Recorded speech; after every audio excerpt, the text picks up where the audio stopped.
Hey Bellas, hey fellas, welcome to, what do we call this? Liz and Adrianna's Q&A, get to know us better Q&A. So today we kind of decided this, we're just winging it. We started this movement, this women's empowerment lifestyle movement, and we just thought, you know what, why not do a Q&A? We do have a Facebook group, and by the way, if you're watching this, which you are because you can hear me right now, click the link below to our private women's empowerment lifestyle Facebook group. Join us in there. Right now we've got a 30-day self-care challenge happening. We're really excited about that. It's just been, there's so much energy in the room. So much support, so many people that are being active and posting and interacting sharing with each other. It's so cool. But we thought, why not do like a Q&A? And I think the key to this is even for us to get to know each other yes. a little bit better. So that's really dope. So we're just basically going to ask each other some questions. We decided to ask. I was going to say, which we both don't know. Yes. I don't know what Liz is going to ask me, and Liz doesn't know what I'm going to ask her. Yes, which I love. So, okay, so let's do this. You can do the honors. I'm going to sit back and sip on my tea. Okay. Okay, so this is the first one because I thought, I'm here for the weekend. We are attending the Grant Cardone 3-day conference. We've been tapping in and out of it because we're creating our own stuff and content and stuff. But I thought it fits perfectly for just me being in your space and watching you as a mother, as a wife, as a friend. So that's my first question. Oh gosh, I already feel it's gonna be a big one. No, it's okay. Okay, so in your opinion, yes, what is the key to a healthy relationship? What did I tell you? I knew she was gonna ask a big one. So, in my opinion, yes, I do think that the number one thing is respect. Yes. Respect to me is huge, and even more so above the love, which might sound weird to some, but I do find that respect is the foundation in a relationship. And why I say that is because if someone respects you, to me, I think the act of respecting someone can be more powerful than the act of loving someone. Yes. Because respect encompasses so many different things. Because one thing I've learned from my husband is that you can love someone but still do them bad, or you could love someone and love isn't enough sometimes. No, love often is not enough. But respect is more so of a values and morals concept, where if you have respect for someone, there's a whole bunch of list of things that you're not going to do to that person. Yeah. So to have the mutual respect for each other, I think is huge. And it has to be the same type of respect, because your respect and my respect may not be the same definition. I think that's where values comes into play too. Yeah. 100%. So if I were to say something, is to sit down with your partner or your prospective partner and discuss with them, like, what does respect look like to them? And what is their definition of respect? Because you guys should have the same definition.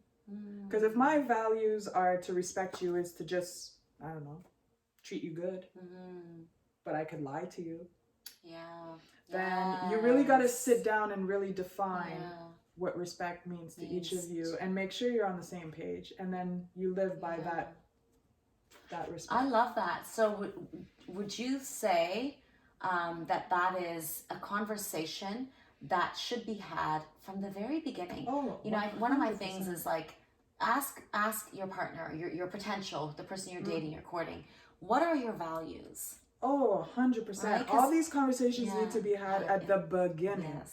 You don't start dating someone, sleeping with them and whatnot, and then have those conversations. This is the first, second, definitely, I would say first date. But I agree. No, I agree, sister. I agree. I would say first date for sure, and maybe even before having the first date, because I mean, most people have conversations before they have their first date. Yeah. Because if you're not on the same page and you don't have the same values, I think it's not a good start. Yeah. Personally. And this, again, is my personal opinion. Yeah. And you did mention communication, which to me would have been my second point.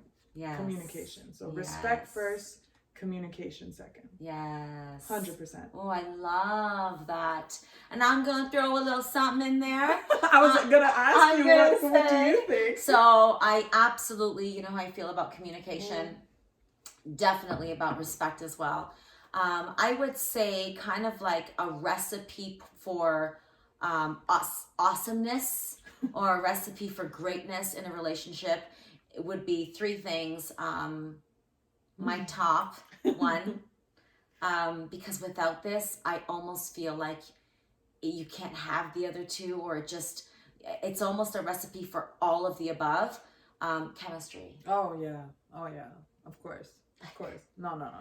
Like chemistry. For sure. You know, respect and communication. Agreed. You got those three, and like, what good. can't you accomplish? You're good. Right? Yeah, 100%. So, yeah. Agreed. Yeah. Awesome. All right. So, we're going to say respect, chemistry, and communication. Perfect. Totally agree. We're on the same page with that one. Awesome. Okay. So, my big question. Yes. I'm going to start you off easy. I'm scared. No. What is the best thing that's happened to you this year? Now, this is a COVID year that we've just passed. Yes. Now, I'm asking you, what is the best thing that has happened to you in this past year? Good question. Because, I mean, I feel like it's been one of my best years in terms of really getting to know myself. You know, having so much time to think, to vision, to plan, to execute, to sort through my own, you know, questions and about life and, you know, who I am as a woman, as a mother, as a friend, as a sister. I would say the best thing is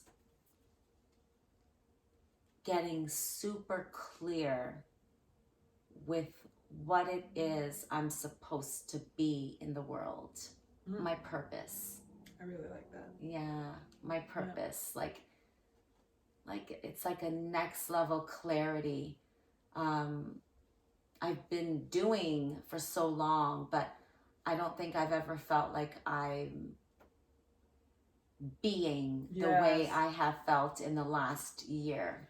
That's so true, because I feel life is just so busy sometimes, but the fact that we've been stuck in our home and doing it all within our home, I totally agree with you on the being part, because when you're out running errands, back and forth to work and all this stuff, you're not necessarily being, you're just go.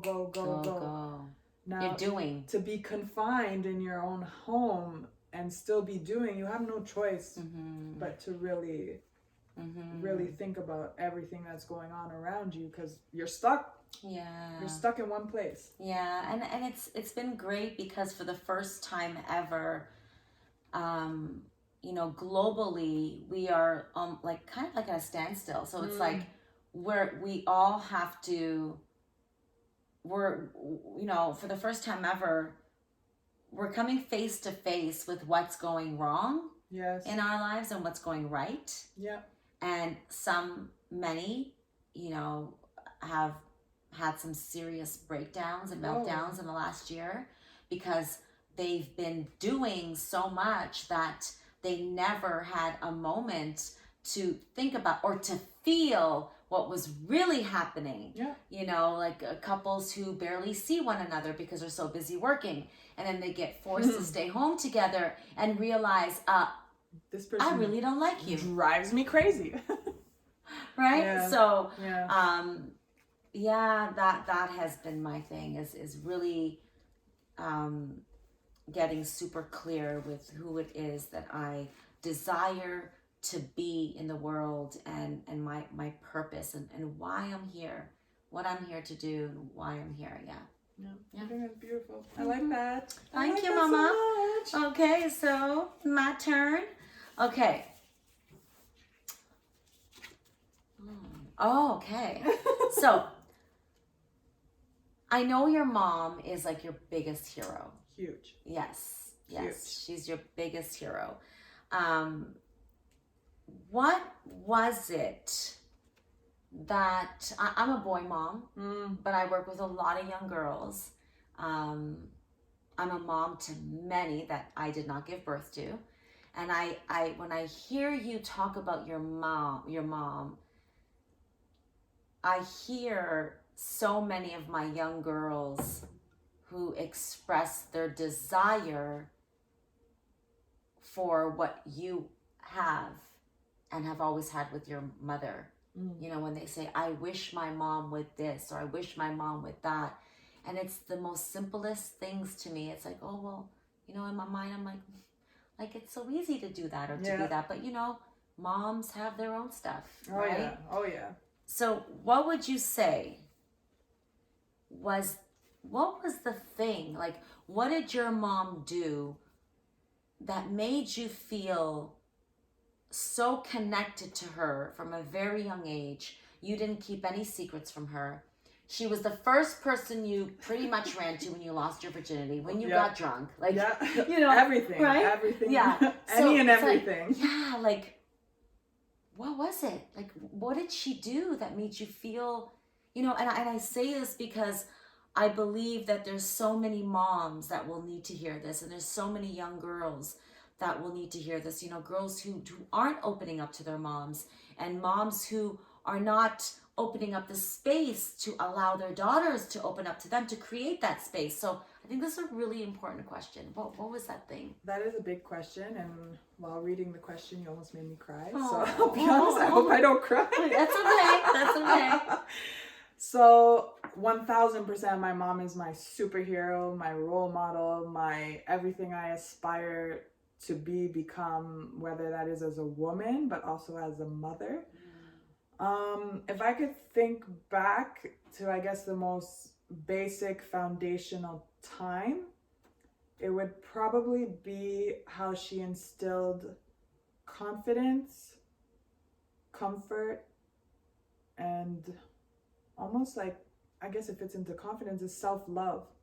Like, as far back as I can remember, she would always tell me to love myself and not care what anybody else says about you. What the others think of you doesn't matter. It's what you think about yourself that matters. From as far back as I can remember, maybe even 6 or 7, I think those are the earliest memories I have. And she would always say that, like, never compare yourself to others. Really truly love yourself. Never let what anyone else thinks of you make you think differently of yourself. And she would always tell us, like, she loves us, you're amazing, I'm so proud of you. Like, and even in the smallest little gestures that we could do around the house, she would always, like, reinforce us and tell us, like, you're doing an amazing job, I'm so proud of you. Like, even to the point where I always felt beautiful no matter what I looked like. At one point, I had a unibrow and a mustache, girl. So you always felt beautiful. No, I had a unibrow and a mustache.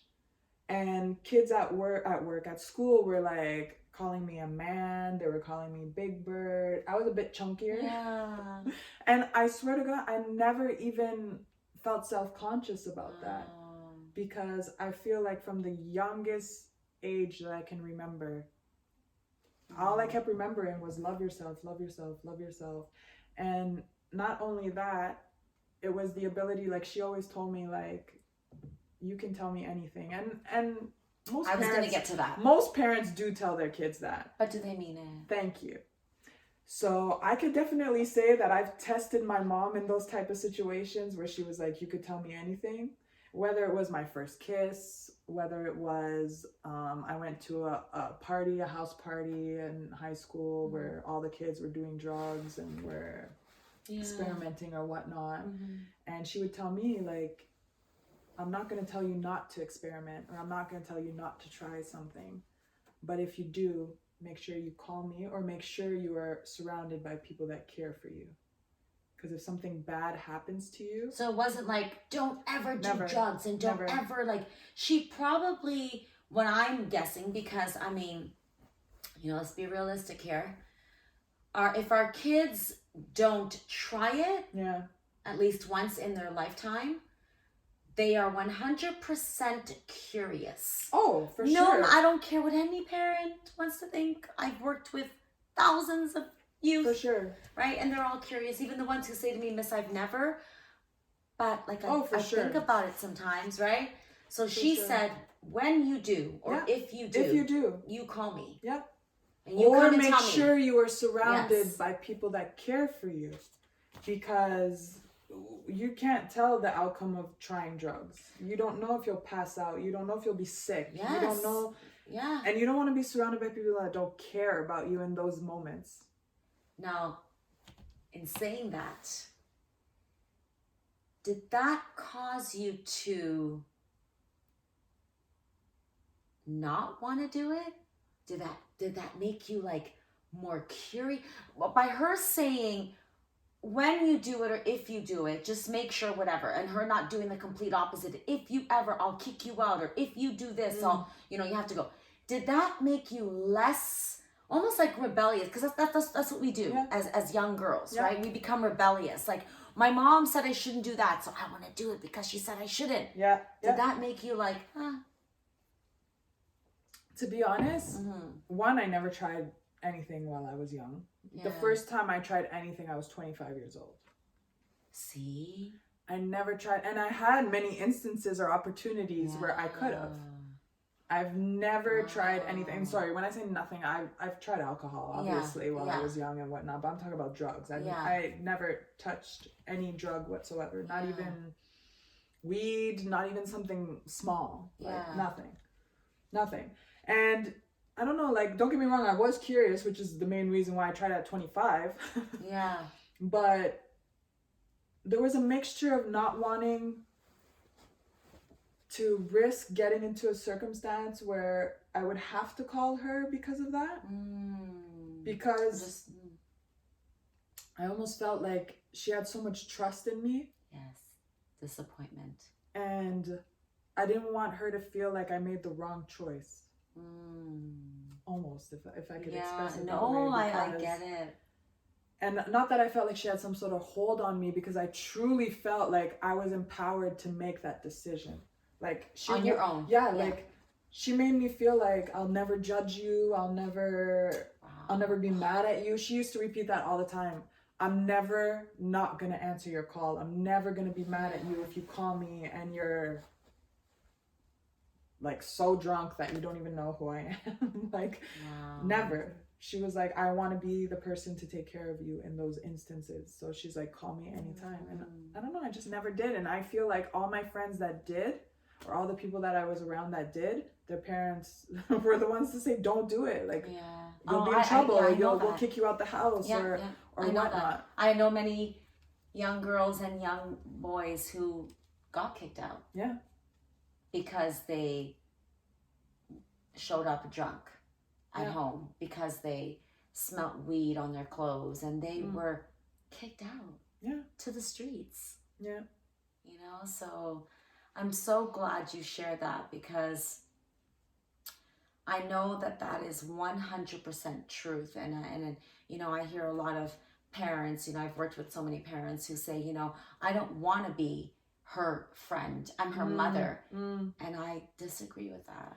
Well, to be honest, I do feel I had a friendship with my mom, a very genuine friendship, but she still was the authority figure. Yes. And I never felt like we were equals. No, you're not my girl, you're not my homie. Never. Yeah, you're not my homie. But and she was still strict in her ways, don't get me wrong. Like, I get it. Like, if I asked to go for a sleepover, like, I wasn't allowed to go to the mall. By myself. I had to go with her. I couldn't go with my friends and go gallivant. So there was still those boundaries. There was still and structure and boundaries. And she was still, to be honest, pretty strict. Yeah. But she was still honest and open with me and didn't shelter me from what's out there, and was like, if you have any questions, I'm here to talk. You, whether it's sex, whether it's drugs, whether it's school, whether it's life, anything, like I could ask and speak to her about anything, and she spoke to me about any and everything. That's a big one too, because as moms and as parents, we don't tell our kids our stories. They don't understand us, and in order for them to really get you, you gotta tell them your story, your mistakes, your lessons, what you did, how your heart was broken, all of that, because that makes them, that's where the connection is created. You're connected anyway, you're same DNA, but the connection, that is formed through storytelling. I agree. Because she definitely made me feel like she was human and she made mistakes. Because she told me, like, she was like, look, I'm not going to tell you not to do drugs because I did drugs. I've tried it. She was never a drug addict, but she was like, young in the 70s. Like, you know? Peace and love. She was all about that. So, I mean, she definitely tried a whole bunch of things. And as a result, she was like, look, like, I know what could happen in those kind of circumstances. So from my experience, I want you to know that you can call me anytime and I would never be upset with you ever. I love it. I love it. Awesome. Beautiful. Okay. All right. All right. Well, I have a question for you that happens to be about parenting as well. Okay. Since we're on the topic. Yes. Okay. So, do you think that children born today will have better or worse lives than their parents? Do you want me to repeat? No, I get it. Yeah, I got it. And more specifically, talk about your two sons. Yes. Talk about... Okay. So I'm going to say better. Okay. And the reason I say better is because of what is available to them. Okay. So as much as we, can talk about how bad the gadgets are and the computers and, all these things, because their penmanship is being affected. We both have great penmanship because we were always writing. There was no computers. And I get all of that stuff. But they are young geniuses. Yeah. They are like smarty pants on another level. Agreed. They are brilliant. And if we, as parents, step in to mold that, step into, use technology for, encourage them to use it for the right reasons. If we say, let's turn on a documentary and, whether we're teaching them about, Black history or politics or science or whatever it is, everything is on TV, is online. And yes, I get it. They have access to all of the bad stuff too, but they are the world changers. Yeah. They are the world changers. They have the ability and they understand the power of saying yes and no. They know that no means no, and they know that yes means yes. Like all those little things that we were sheltered from, like, we didn't really know what was right and wrong. We had very little exposed. We weren't exposed. Our parents didn't talk about what sexual abuse was. Our parents didn't even talk about drugs. Like there was just all these all these little things that, and I am a little bit older than you, but I think even with you, you were a bit more, like you heard a little bit more of it. I was born in the projects and my parents didn't talk about things that they should have. Yeah. Right? So, they are smart and they are aware. Personally, for me, they will change the world.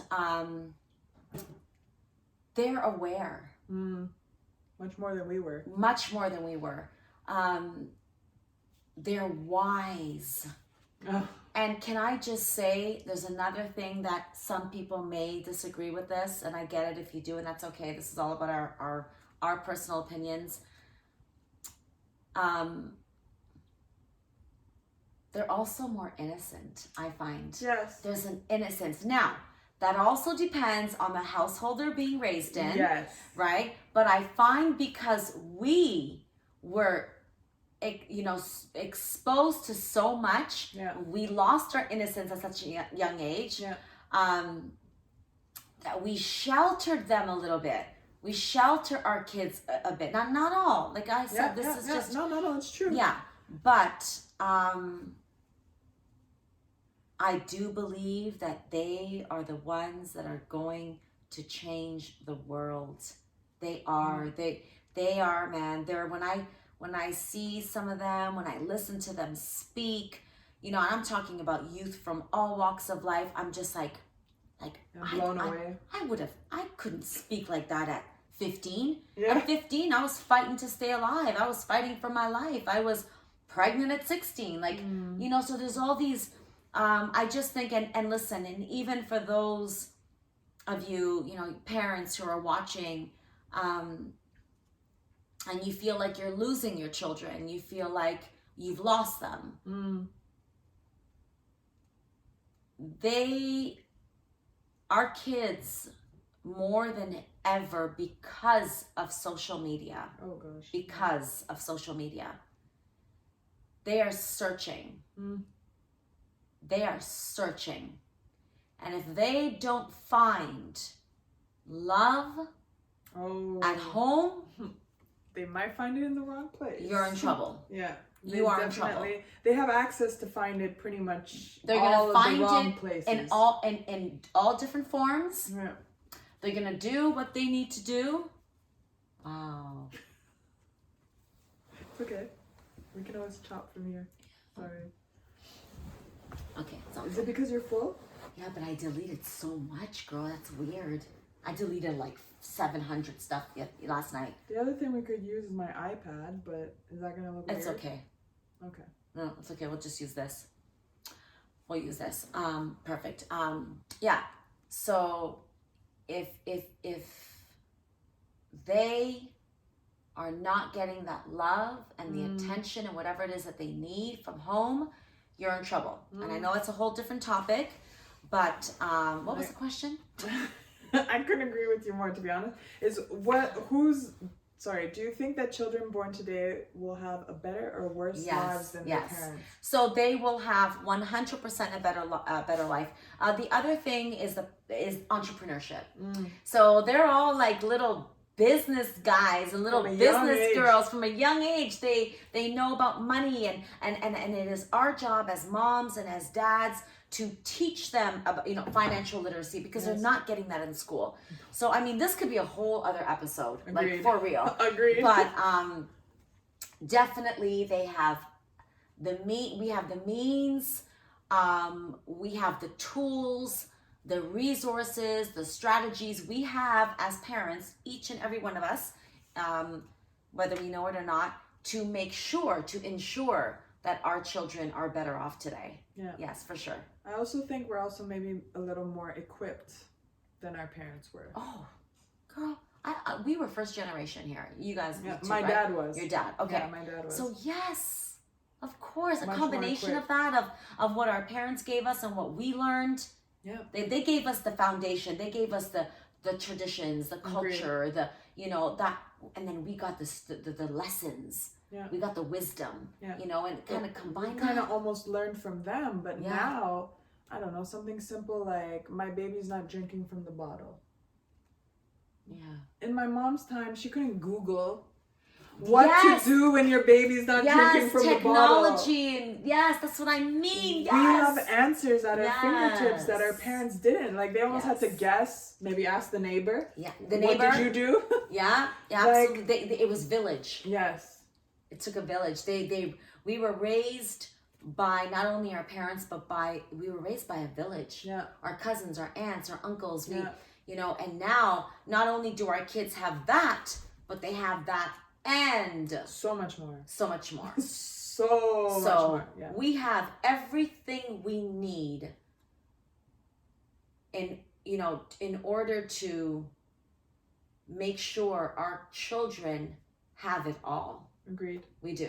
Agreed. Our parents didn't have that. No. And it's our job as parents to utilize it to their advantage. And I like how you said that in the beginning of your answer, the fact that you said it's better, because I feel like most people would think it's negative. And I hear that all the time. I think people would answer negative right away, but it's like, I can agree with that answer too if you're not doing what is necessary to ensure that you're using it to your advantage. Yeah. And I think one of the other reasons I can say that, Adrianna, is because I have two boys that were raised in two completely different generations. Agreed, right? That's true too. So my son Keno's 28. Yeah. And Captain is 13. Yeah. Two completely different upbringing. Like, literally. Oh my God, they're like, it's like night and day. Yes. Keno, we didn't have computers. We didn't have technology. We didn't have all this stuff, right? Captain doesn't know a world without it. Agreed. Yeah. Keno was with me, he lived in the projects. I was on welfare. I struggled to feed him. I struggled to live. He knows more of life struggles. Yes. And what's great is that he teaches Captain all of that. So I get to see the two of them, and I'm like, oh my God, they're so much alike, but completely different. Jeez, like so different, because two completely different times. Yeah. So my answer is yes. Better. We have the tools and everything we need to make sure that our kids today have everything, not that they want, but that they need. Agreed. Yeah. And I think that's a powerful answer because, like I said, I think most people would have gravitated towards the negative side. I hear it all the time, yeah. But there's so much possibility out there if you use it the right way. Like, girl, I met a 11-year-old boy, and as much as parents want to whatever against, YouTube, he is a millionaire. Wow. And he's a YouTuber. 11? He's a YouTuber. Wow. So one of the other things I'll say before we move on, and I get to ask you, yes, because my question actually bounces off of this. Way. Perfect, yeah. How convenient. We kind of knew that was going to happen. We did. Moms, dads, for those of you watching this, I know this is going to sound a little like, I don't want to. If there is something that your child absolutely loves, if it's YouTube, if it's video games, if it's money, if it's business, if it's crafting, whatever it is, encourage them, your son, daughter, to create something bigger out of it. Yeah. Explore that. Explore that. If they love collecting cards, like Captain right now and his brother are making and flipping cards, sports cards and Pokemon cards, and they're making money. Captain I can't even tell you, in terms of financial literacy, I can't even tell you what is happening in Captain. He's 13 in his life right now. That's huge. Making money almost on a daily basis. Wow. And even if it's $10 a card. Oh gosh. Right? Yes. And and seeing those numbers rise, like he's $20 richer today than he was yesterday. Listen, the truth is, our schools, they don't teach financial literacy. None of it. I never learned a single thing. Like, I just learned now. They still don't. I'm 36 years old. Yes, they still don't. I just learned now. See?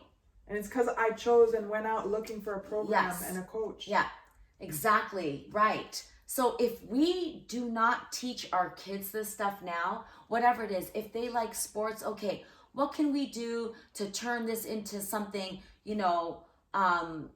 that will benefit you, whether it's your health, your body, get fit, get stronger, make money, whatever. We've got to embrace their passions. Yeah. And their love for whatever it is. Yeah, we have to. Yeah. So let's not shut it down. If they love YouTube, okay, honey, do you want to start a YouTube channel? Yeah. You do? Okay. So I want you to go and create a plan. So I want you to write out why you want to start a YouTube channel. How do you feel it will make a difference in the world? Yeah. Who will it help? And how will it benefit you? Awesome. Come back to me tomorrow or by Sunday. Let me look at the plan. We'll look at it together and see what we can do. Yes. That's it. That's huge. Let's embrace their passions instead of shutting it down. Yeah, turning it down, especially at a young age, it's not beneficial for them or for their growth or for their learning either. Yes. No, I completely agree with you. That's beautiful. Yeah. So yeah, that's my little piece on there. Well, thank you for sharing. Yes, I you're love your welcome. answer, and I love how you spend it in a positive way. You know, I'm a huge fan of positivity. So I was actually very curious how you were going to answer that question. So of course. Yeah. Phenomenal answer. And it's kind of cool because I'm a boy mom and you're a girl mom. Yes. Yeah. Oh, no. Well, no, I do have a stepson. Yeah, that's right. You're I an have extra the best mom. of both worlds. Yes, you do. Yes, you do. So you get it. Okay, now. Okay. It's so crazy that you asked me that. I swear. You're like, it's my twin soul sister right here, man. My twin soul. Can I say something? Yes. Yesterday when we were preparing separately these questions, we both bursted out in laughter because I was like, watch us pick the same questions. I said, if we show up tomorrow to the recording and we have the same questions, I said, we're just going to sit there and cry with laughter. Yeah, because we're like, that happens to us so many times. So many like, times. I was going to say that, or she's like, oh my God, me too. But yeah, so this, girl, there's two of them. Oh my God, there's two. No, pick one. There's two. Okay. So I'm going to ask you two, if you don't mind, back to back. Please, okay? Of course. Right. Okay. So what do you feel a child needs or seeks, right? Whichever, the most. Oh my gosh. Any age? Or from as young as I can Let's say the first 10 years of his life. Oh my God, so much. That's a long list. Well, number one is love. Number one, love. Mm-hmm. Love. My second would be attention. Mm-hmm. Yeah. Valued. And encouraged. Yeah. Encouraged. Encouraged 100%. Like from the smallest, accepted, yes, that's huge too. But even from the smallest thing, like they look up to us like heroes. Yeah. And not only that, they copy everything we do, and they copy it and they kind of look at us like, is she going to notice? Is she going to say, wow, good job? Look at Zaza. Even I've been here a couple days. I saw her do it probably 3-4 times a day. Yeah. Minimum. Yeah. They learn from what they see. They learn from their environment. They learn from what they're exposed to. So I personally, from the day Azaria was born, made a decision, like the day I literally birthed her. I was like, I do not want her to feel any type of negativity in our household. I can't control what's outside of our house. Yeah, that's true. But your home is safe. They're innocent. Yeah. There's no reason why a child should feel anything negative. They have no reason to. They're so innocent. They're innocent. They have no reason. Like, even if I'm having a bad day, I mask that. I'm not saying that I don't show her other feelings, but why should she feel that I had a bad day? Yeah. She shouldn't. No. She should only feel how much I love her, how happy I am to be around her. So I don't let outside things, factors, situations interfere with my relationship with her. I show up as my most positive and happy self with her, no matter what I'm living. No matter what I'm living. To the point where I never even cried in front of her the first year because she wouldn't be able to understand what that is. Yeah. And they learn from seeing others. They copy others. So if she were to see me cry often because, I don't know, your first year as a mom is quite overwhelming, I'll be very honest. Yeah, very, But if she saw me crying every moment, then she would think that crying is a normal thing and is a regular thing. So I didn't want her to see that. I didn't want her to, because she couldn't, in her little brain she can't understand that. So I definitely made a conscious decision and choice to choose happiness at every instant and positivity. She's such a happy little girl. That's all I see from her, and I get that comment all the time. It comes like, how is your child always so happy? That is Captain. You know, I was just saying the other day to Kino, Mm. I can't tell you, and even though he's 13, I know a lot of 13 and 14-year-old boys and girls that cry a lot. Oh, yeah. I can't tell you the last time Captain cried. I don't. I'm talking years. I don't even know when that was. That's like, it's huge. It's like I can count on probably 2 or 3 fingers, and I'm not kidding. Yeah, I believe you. Yeah, as and I'm not talking about the baby ages, like the baby stages. No, because they'll cry because you tell them to go to bed. Yeah, I'm talking from 4 and up. Yeah. 4 or 5 and up, like I cried to go to bed, all that. But as you know, I can't tell you the last time he cried. Like I can count on one hand. Like that's beautiful. He's like, when I look at Zaza, I see Captain. Yeah. I see Captain. Like that was Captain. Like always bubbly, super loving. Yeah. Super like just very curious. Yes. Oh, girl. That's another thing too. I must say that was a huge thing for me too, because I've seen a lot of parents kind of shelter their kids, like not let them explore, not let them discover, which I find can affect their confidence. Yeah. Because if a child just goes to touch here, don't get me wrong, there could be areas of concern where they could get hurt. But they're really curious. But they're curious. But if you go to reach for something and you're told, no, don't touch. No, don't do this. No, like I didn't want her to hear no all the time. Yeah. I wanted her to hear, wow, good job. Great, like positive and when reinforcement. They say why, you gotta explain. Oh, okay, mommy, what is this? Oh, it's a flower. Why is it green? Oh, okay. They want to know why is it green? Everything. And then you say, well, because that's how it grew. Well, why did it grow green? You know, it's like everything is a why and a why and a why. And I think as parents, you know, we have take the time to answer. Oh, yes. Like, because when you start doing, I don't know, babe, just go watch a movie. Yeah, you're dismissing them. You're not giving them the attention they need. Yeah. Where they will use that to do something else to get your attention. Yeah. It might be a negative thing. Yeah. And so I asked you that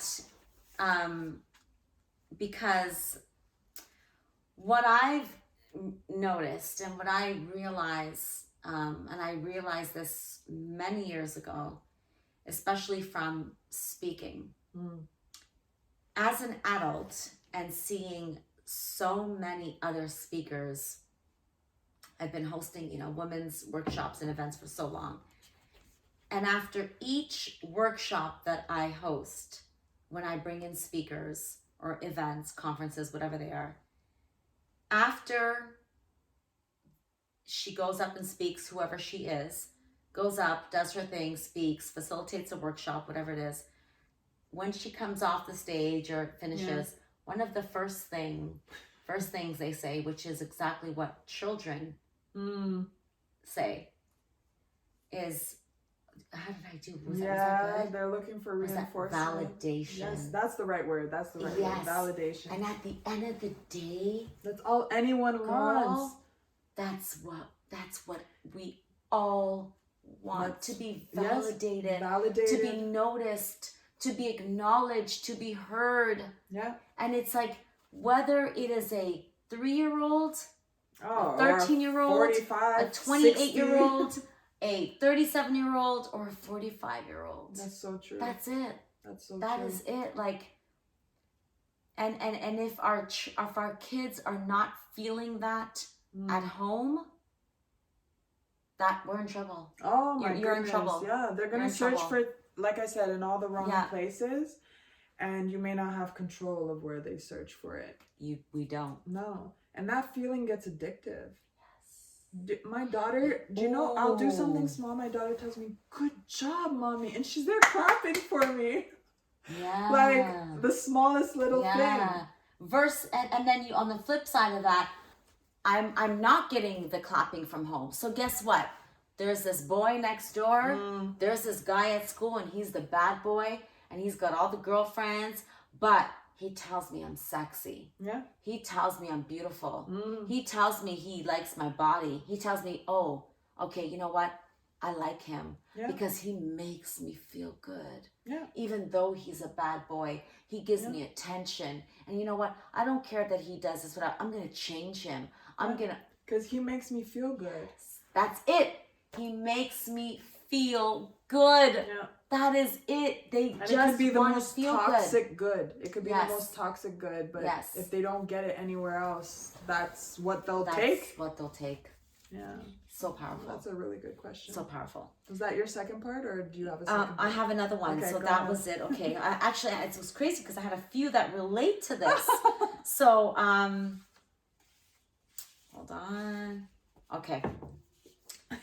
Yes. I'm like, oh, my cards, by the way, I spilled water on them last night. I was so excited because they weren't perfectly crisp like how hers are right now. You can't even tell. I was like, yeah, you can. I can tell. Okay. So, is there something you think parents should never discuss with their children? Ooh, my gosh. We talked about this morning, me, you, and Dee. Oh, 100%. Yeah.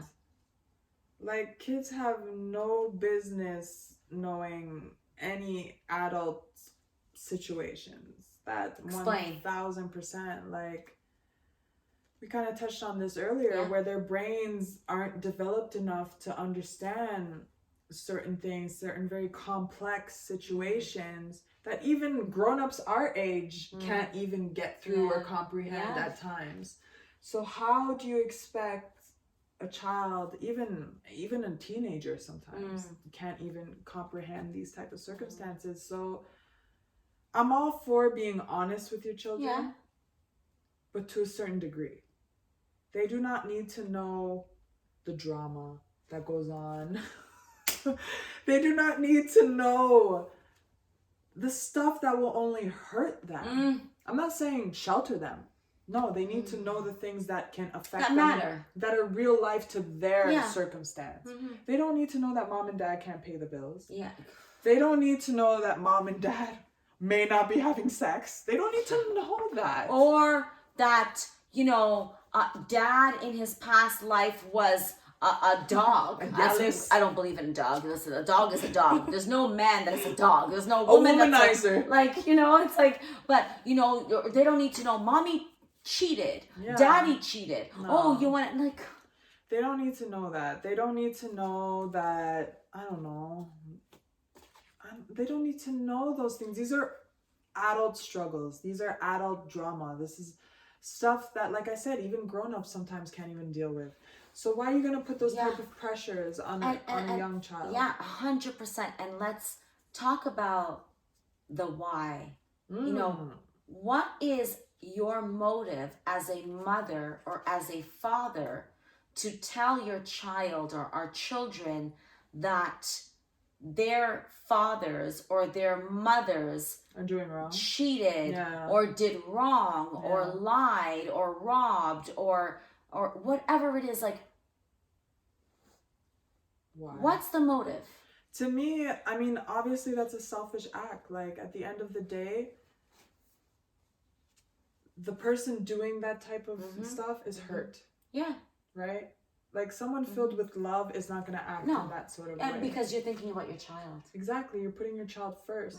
And again, I'm not trying to say shelter your child, but everything with every section of life. Yeah. You're not going to tell a 3-year-old what you would tell a 16-year-old. Yeah.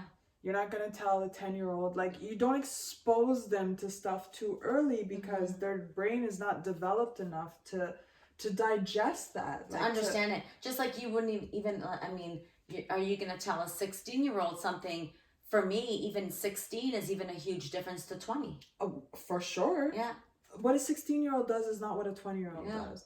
And not only that, like, I find because they can't digest or comprehend those things, it creates anxiety. It creates worry.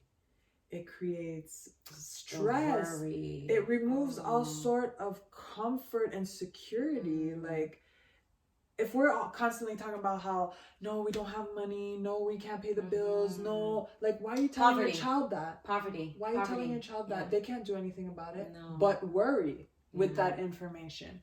So why would you put that on them so they could then have those affect them in multiple ways at school? They're not going to sleep. They're going to have nightmares. They're going to... No.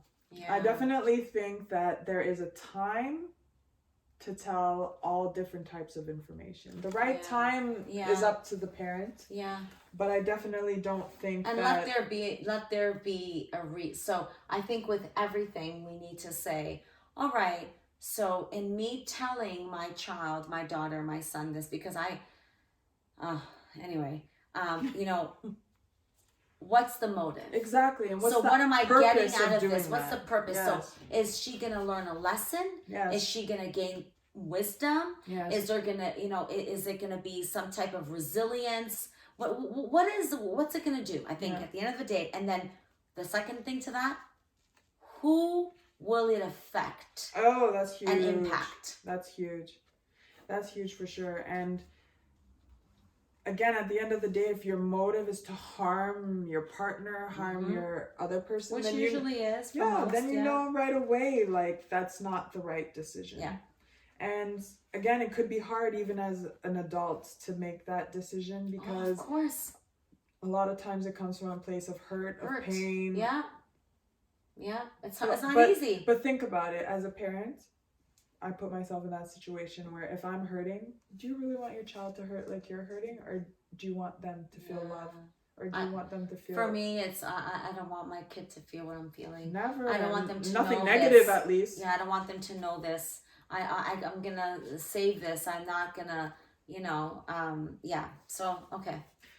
All right, so I'm actually gonna lighten the mood, because we did start off with very very deep, and honestly, I love, you know me, I love having these type of conversations. Too. But I also want to kind of have a little bit of fun with this Q&A. Let's do it. I'm ready, baby. Now, my question is, and this might be an odd one, but what is the worst thing you've eaten out of politeness? Oh my God, that's a weird question. Hold on. What is the weirdest thing, or the worst thing, something disgusting maybe, to you, that you've eaten out of politeness? Like maybe you were invited to a dinner, maybe you were taken out to a restaurant and someone was like, oh, try this, it's excellent. Or this is what we eat in our culture.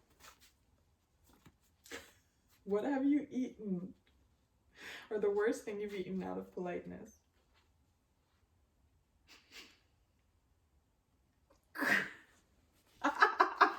I'll ask you a question where you don't have an answer. Oh my God, I'm speechless. I'm never speechless. Maybe think about the oddest thing you've eaten. So right now I'm thinking of all the different dishes that I've eaten, like all the different nationalities and different cultures.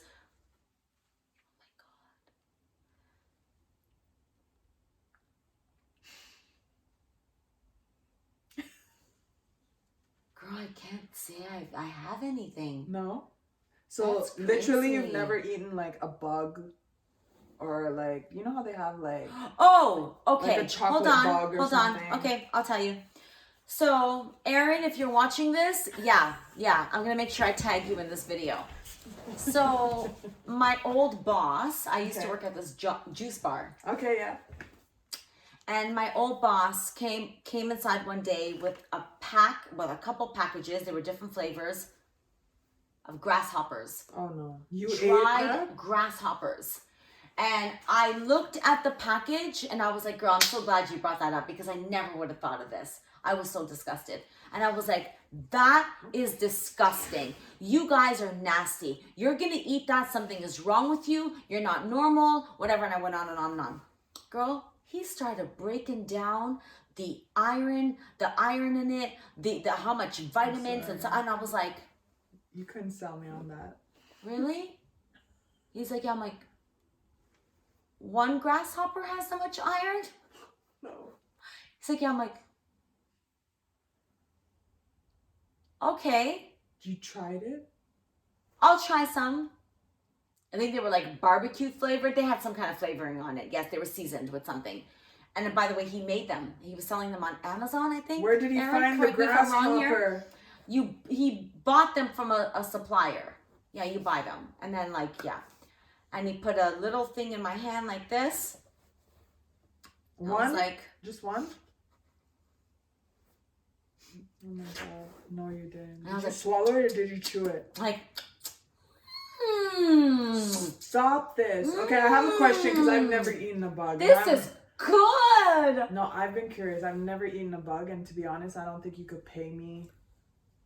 You know what? You know what he said, and I was like, "You're right." He goes, "You eat chicken?" He goes, "It's a chicken," and I'm like, "Yeah, yeah." He started breaking down the different animals and stuff. I'm like, honestly, and again, I'm not trying to knock on animal haters. I mean, animal lovers. Sorry.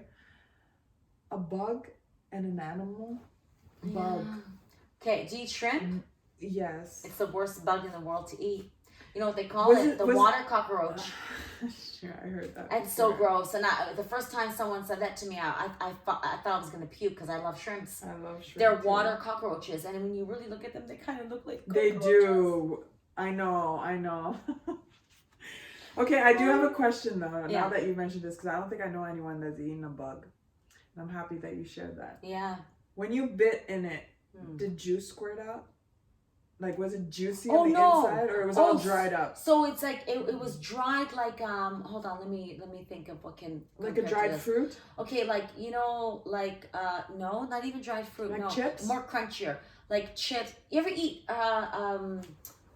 baked kale? Yes. Kale chips? Yes. Like that.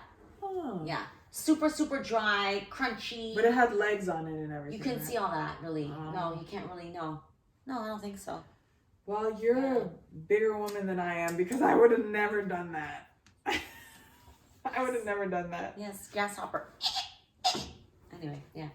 All right, well, that was my funky question for you, and I'm glad I got you speechless, because I don't think you've ever seen me speechless. No, I don't think I've ever seen you not being able to answer a question. Yeah.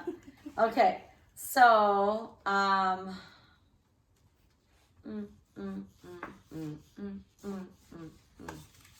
hold on a second. Okay. Oh, okay. I got a good one. Okay. What excites you right now? Oh, wow. This season in your life right now.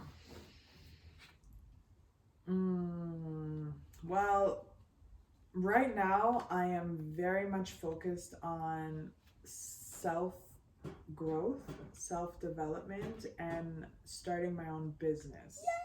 So that is extremely exciting and empowering for me.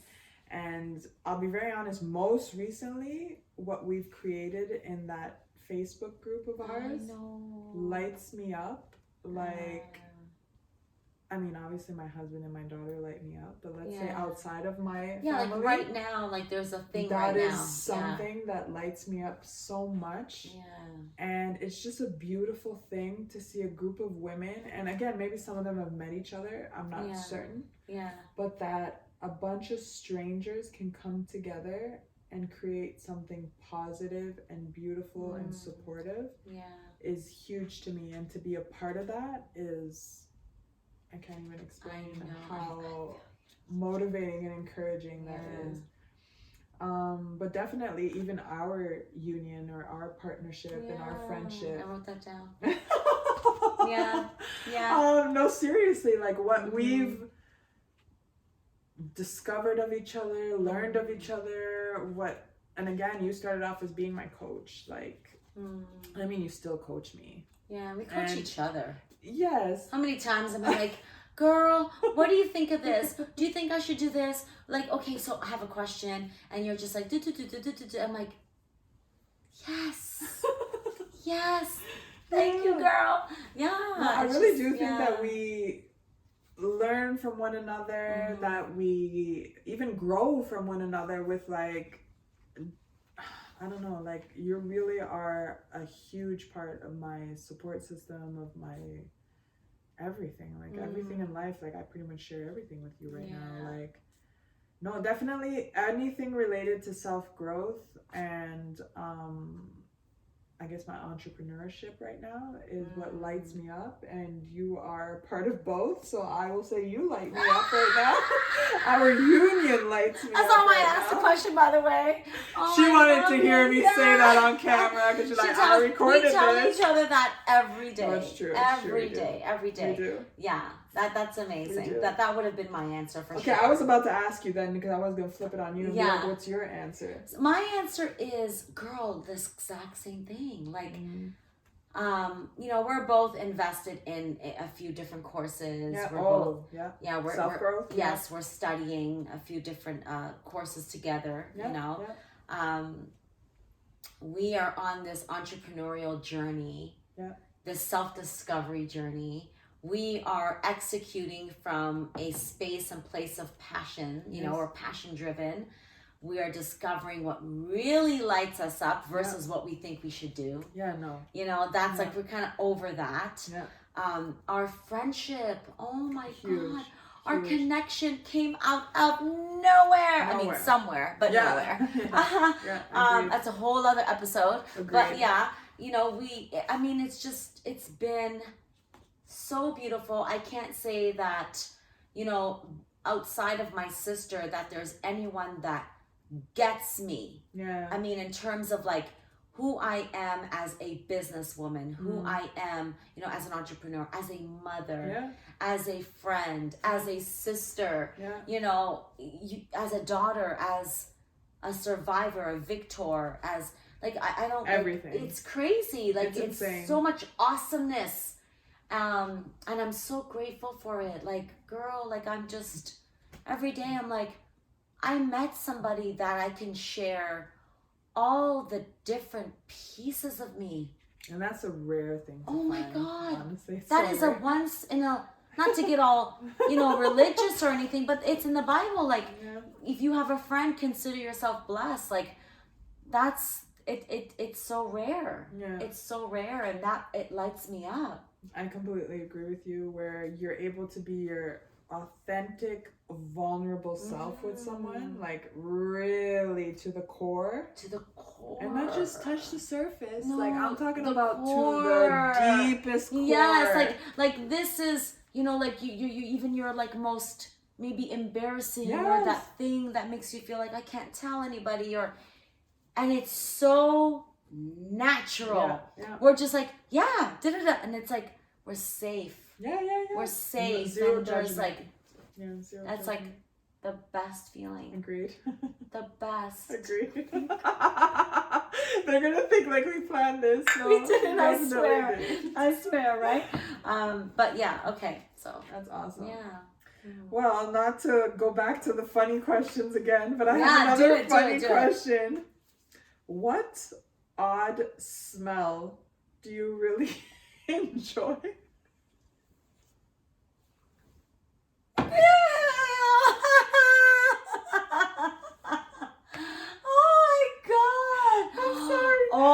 I'm not going to say the first one that came to mind. I know my answer. That's why when I read this question, I was like, oh my gosh, I'm going to say two. I'll say the second one after.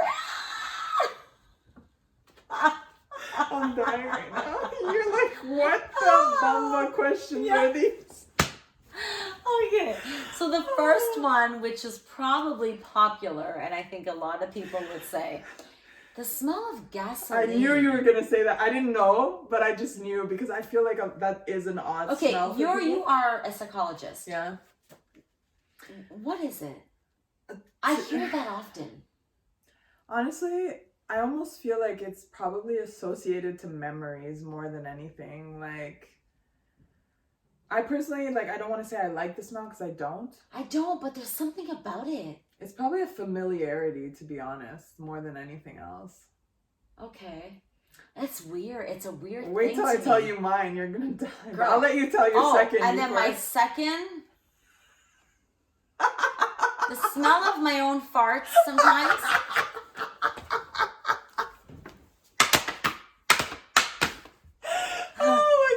That's back to a satisfying thing, honestly. It's like, yes, I got that out. Yeah. That was in me. There was like, and there's just like, that's so bad. I'm so sorry. Yeah, because you're like, oh, wow. And And then there's like legit, like, but it's not always, it's just sometimes. It's just like, Okay, that's too funny. You're gonna laugh at mine. And What? honestly, I say this all the time. Like, my husband would know this. I don't really share this with anyone else. But he thinks I'm so weird for thinking this. He's like, you are not well. Like, when I tell him this. His smell, the sweat or something? No. What? I love the smell of Azaria's breath. When it smells at its worst. Girl, can I tell you? In the morning, she could talk in my face. Yes. She could talk in my face. Adrianna, girl, I need to high five you on this. I'm like, come closer to mommy. Yes. Come to mommy's face. Yes. Oh my gosh, yes. I know it. Girl, when I say I feel you, and I know every mom right now is watching this, like, I totally smell. When Captain was from birth to, I swear, to about 5, there was something about I don't know his if there's breath. Endorphins in there or I don't know what it is. But there was something, and even when he came out of Pampers, at first I thought it had something to do with the Pampers smell. I thought it was because he was a baby. Mixed in with, like, yes, like, it reminded me. For me, you know, both my kids reminded me of the smell of my Cabbage Patch dolls when I was little. There was something about that smell, but I feel you on that. I feel you on that. Love it. There's a smell that they have. I could smell it right now. It's crazy because Dee will be like, you need to go brush your teeth. And I'll be like, no, come to mommy. Come talk to mommy. And you kiss up your lips. And then you're like, and you smell. Yes, yeah. I don't know. I just thought that's really weird. But there's something about. I can guarantee every mom watching this can agree to this. I love it. I love it. Oh, that was good. Thank you. That was good. Yes. I know, but I laughed at yours. That was hilarious. Yeah. I love that. Oh my God. Okay, so one more. One more each. One more each. One more each or one more for you? One more each. Okay. So now we're going to end this note off with what we're the season that we're in right now. For me, this is what I'm feeling. Boy, you're putting me on the spot What is now. the number one act of self-care? What's your number one act of self-care? Well, I'm going to start off basic, and maybe I'll get a little more in depth with it. Mm-hmm. You know, I have a 3-year-old. Yeah. In the past 3 years, and even still, it is a struggle for me to put myself first. Yes, of course. I just started, like, literally, I'm scratching the surface of just starting to do that. Mm-hmm. I think you know the type of wife that I am, the type of mother I am, even the type of friend that I am. I will put, like, my daughter, my husband, my friends first, my family, like my mom, my brother and sister, before, pretty much everybody before me for so long. And as much as, like, that's the type of person I am to the core, so I never really felt like I was doing anything wrong to myself until, like, I actually started again, because I did it in the past when I wasn't a mom, loved on myself again, and I was like, whoa, I need to do more of this. Or I need to really, because it's exhausting if you do not focus on yourself, even just a little. Like, especially as a mom, I think that's huge. Like, whether you have 1 or 10 children, really. There'd be times when even Azaria in her first year of life, I'd had to go put her in her crib. She'd be crying. I went to go lay her in her crib. I knew she wouldn't harm herself. Yeah. And even just crying, like, I was just like, I need 2 minutes to myself because I'm going to lose it right now. So sometimes I would just go lay on my bed and breathe, and other times I'd cry in my bathroom because I was like, this is too much. I'm tired, I'm exhausted, I'm hungry, I'm this, I'm that. Yeah, like I feel sad. I feel like you don't even know. No, honestly, I think a majority of it is associated to exhaustion and having little but no help. Yeah. Because being a mom on your own with not much support is and for you it was, you know, Dee always being at work. He was working, like he was home. Yeah, he was supporting me, don't get me wrong. It's not like he wasn't present. It's the story. It's like we usually go on mat leave, we stay home, the man, as I believe, is a great order. Yeah. You know, goes and works. And I think what a lot of people don't understand is that being home with our children is not the easy way out. No. That is the absolute it's not hardest luxury. way. Don't get me wrong, it's luxury in your heart. Yes. But in the actions that you must do, like to really tend to your It's child. a job times 10. Million. Yeah. Million. It's the hardest thing. Yeah. It's the hardest thing. Like, and again, to those that don't have children, it is the most beautiful, biggest blessing I've ever had. If anyone asks me what's the most greatest accomplishment you've ever had in your life, For sure. without doubt. Without a doubt. My child. Yeah. But what is the hardest thing in your life? Being a mom. Yeah. So it's both equally. And again, it is the hardest thing for me because I want to do the best that I can. It might not be hard for others if you might not want to necessarily put your 100 into it.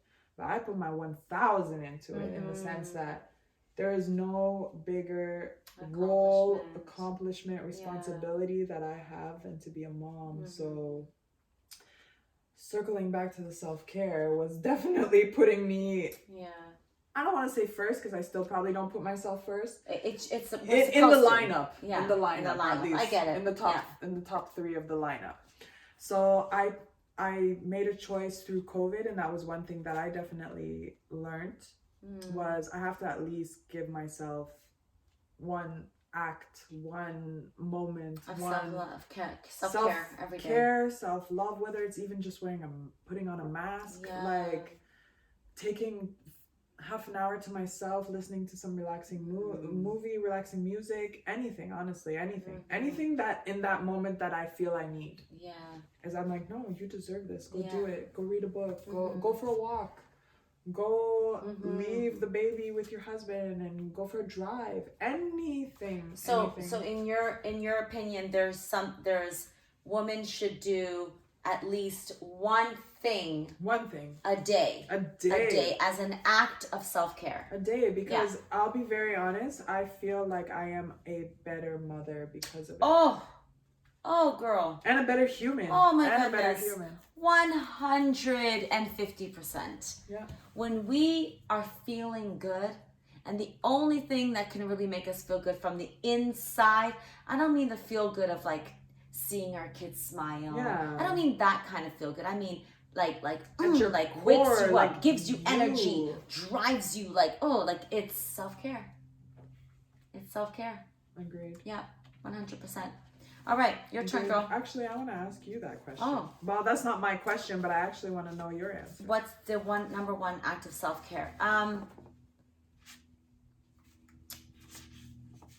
have 2 that go hand in hand, but because of how this one makes me feel, what it does for me, I cannot describe in words. I can't picture my life without it. Working out. Yeah, that's a big one for me. Yeah, I don't care if it's 15 minutes. Yeah. I don't care if there is something that working out gives me and makes me feel, Adrianna, that nothing can compare. Nothing can compare to. It's magical. It is. It's transformative, that's for sure. Yes. You almost feel like a warrior. Yes. Yeah, like I accomplished something. Huge. Oh, I accomplished something huge. It was big. It was like, when you're sweating and you're like, yes, I'm ready for my day. Yeah, because I mean, I don't know about you, but through my workouts, there'll be times where I'm like, I'm about to give up. Like, I'm not doing this no more. I want to puke. Yeah. I'm mad. A love-hate relationship. I get it. Like, what? We're doing push-ups? Yeah. What? Oh, the push-ups are the worst for me. We're doing squats? Like, then you get mad at your trainer. You get mad at your workout. Yes. Yeah, no, definitely. Yeah. Like, pushing through those workouts. Yeah. And even some days talking yourself into doing the workout. Because, let's be honest, I don't know about you, but I ain't motivated every day. No. Girl. You think I wake up being like, yes, I'm about to do a workout. Unless you've been working out for years. Yeah. Like, I don't know anyone who's like, and okay, so to me, it can also be a very unhealthy addiction, meaning if you're doing it 3 times a day, something ain't right. No. Right? But Yeah, I get it. Yeah. Okay. Awesome. So, in closing, my last question. I know you are a very private person. As much as people wouldn't think, but they know I am, yes. And we haven't really, besides the first question you asked me and you gave your answer, I want to talk a little bit about relationships and more so on dating. Does everyone see how far back she sat in her seat just now? She was like, I'm blushing right now. Okay, I'm going with this? Okay. Okay, it won't be as private. No, that's okay. I'm going to respect your privacy. No, but for what you are willing to share, yes, what are the most important rules when going on a date?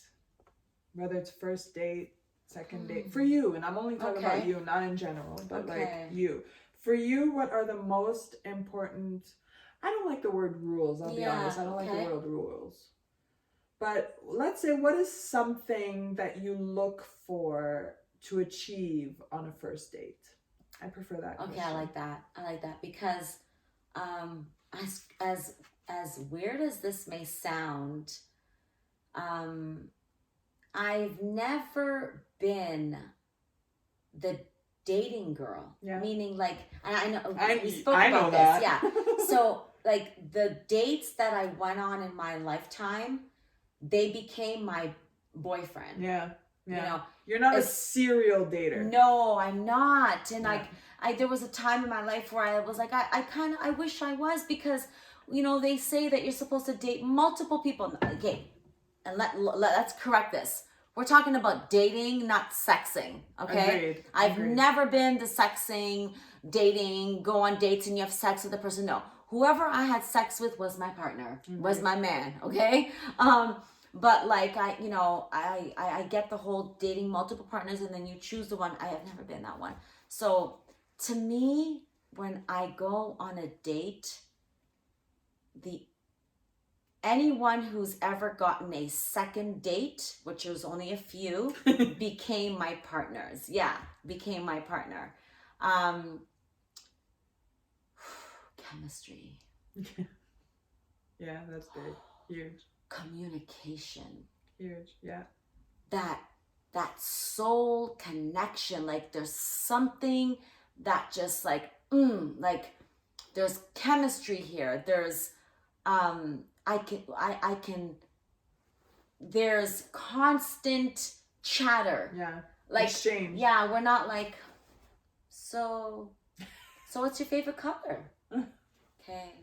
Yeah, there's a constant dialogue. There's like and it's excitement, and there's like a chemistry, and like our eyes are locked, and like there's like genuine. Yeah. Yes, and I know this is gonna sound a little crazy, cray. Let me just share it.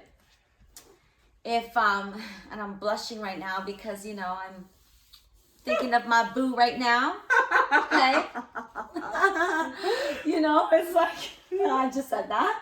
All right. That's huge, guys. That's huge. That's huge. Okay. Because I believe some things need to be kept quiet. Yes. She is an extremely private person. Yeah. And I think it's because I share so much. Yeah. So some things I want to protect. You do share a lot of yourself. And honestly, I actually think that is very amazing that you do keep something to yourself. Yes. My kids and my love life, I think I do share little stuff with my kids, but like, some things are, but anyway, back to the question. I'm blushing. I'm hot. I'm actually hot right now. When you go on that first date, that second date, and I'm not talking about fleshy feelings. No. Because that's temporary and that can be dangerous. Agreed. Meaning like, oh, I just want to bang him, or I just want to like, I'm not talking that kind of stuff. Superficial. I'm talking that soul. And to me, it's the same thing I felt even when you and I connected. That soul connection. Like, I see you. I want to share myself with you. I want to know about you. Yeah. Like, there's like a connect thing that is like, and when I feel that, it's over. That's a wrap. I know that there's something very special going on here. Agreed. So that is the thing that matters to me. Can I quiz you on that? Yes. How much does that matter to the point where, let's say you have an amazing chemistry with someone, an amazing conversation, and when the bill comes, he pushes it over to you? I just feel like I just got shot in my chest. Or he tells you, oh my God, I forgot my wallet.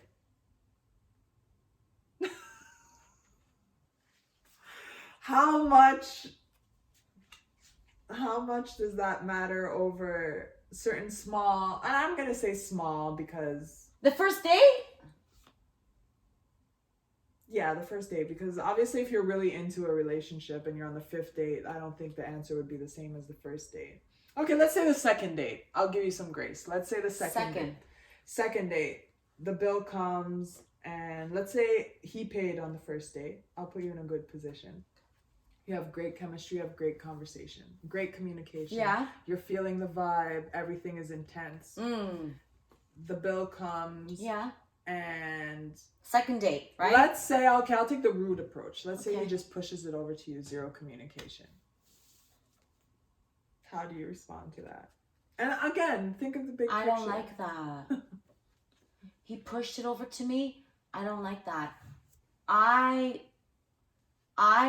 would want to be the one to say, babe, I'm gonna get this. Yeah. Like, or you know, you got the first one. I'm gonna get this. Yeah. You don't want to be and forced that is into because that, I know and understand and trust thus far that you are a man. Yeah. That this isn't intentional to like, you're not, and I've never been in that situation, so I don't know what that feels like.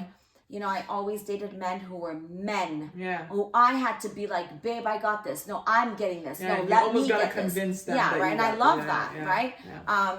And I have no problem with that.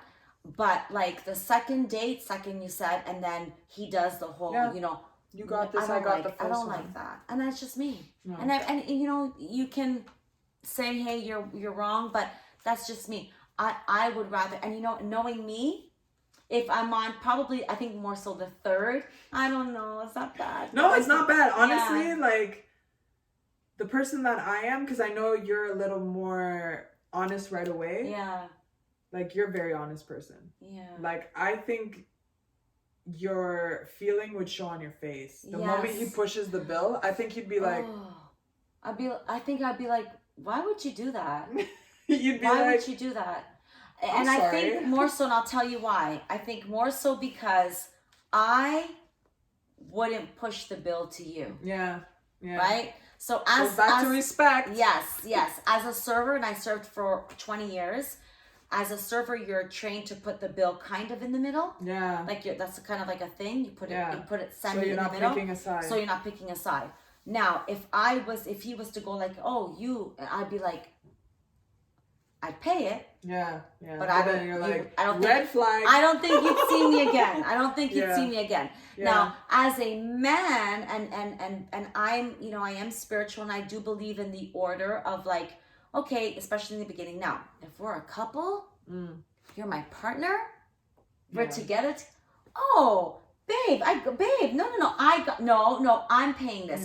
I don't care if I pay it 3 times in a row. And you pay it 3 times in a row. You don't keep and we're tabs. going home together, and we're sharing our bills, and we're going halves. Oh my God. But the second date, I think because I'm kind of very low key, I'm kind of a little bit princessy. Yeah. But let me tell you, don't get it twisted. You will be treated like a effing king. King. Like, you hear that? King. You will want to pay my bill, our bill. You know, so the second bill, I would 100% probably, I know myself, I would rather, and I have done, not the second, like maybe the 4th or 5th, babe, no, I'm getting this. No, I'm getting it. Like, I have done that. And I love that feeling because I know that this person respects me and worth adores it. me and is so worth it. Mm. So that is, yeah. No, yeah, Yeah, no, yeah, good. yeah, I yeah. actually really like that because I Yeah. don't think we've personally ever discussed that. No. So, No. and again, it's Yeah. There's such a difference when you are dating someone that, just smiling. Can you tell that she's glowing? You know, that is like everything you would have ever prayed for and asked for and beyond. Like, you almost think to a point where it's like, pinch me, somebody pinch me. Yeah. You want to do all those things. Oh. Because that person does that and above. Oh yeah. So it's like, oh my God, like what can I do to like show him that he means as much as how he makes me feel? Like, Yeah. you know, it's so beautiful. Yeah, I It's agree. so beautiful. Like, I agree. I'm very big on the mutual demonstrating, and I don't think that, and don't get me wrong, although I am somewhat old school in certain aspects, but I don't think there's anything wrong with a woman paying a bill. No. Second date, don't get me wrong, if he pushed it to me, I would definitely think that was rude. Don't get me wrong, if we were to have the conversation and be like, I'm so sorry. I don't have you got this, you got me, you got me today. If you pay for this one. That's different. If there was a conversation first, I would totally, like, without a doubt, be open to it. And you know why you would do that? Because you're not the type. Oh, look who's calling! I get it.